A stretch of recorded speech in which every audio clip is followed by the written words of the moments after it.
Vers la fin du XIXe siècle, la Troisième République s'est affirmée et installée, assurant une situation politique stable. L'on assiste dès 1896 à un essor économique, plaçant la France dans la phase de croissance du cycle de Kondratiev. Cette prospérité économique permet notamment le développement de l'art en France. Paris, ville lumière, devient la capitale de la culture et des arts. La Belle Époque, période d'avant-guerre de 1896 à 1914, est donc caractérisée par un âge d'or économique et un important foisonnement culturel.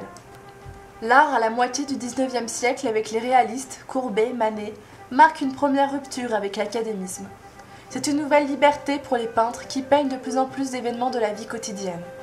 Cette liberté artistique est encore plus affirmée avec le mouvement impressionniste vers les années 1870. Les artistes osent sortir de leurs ateliers et ont une nouvelle manière de peindre.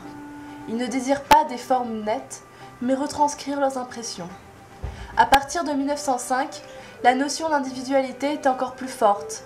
L'artiste crée du nouveau, du jamais vu.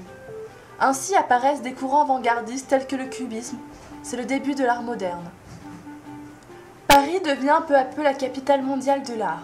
Les artistes, hommes comme femmes, sont attirés par le dynamisme de la ville.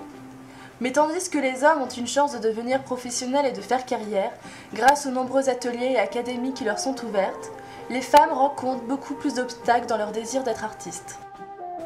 Quelle est la place des femmes artistes à la Belle Époque ? Comment certaines d'entre elles se sont-elles fait connaître ?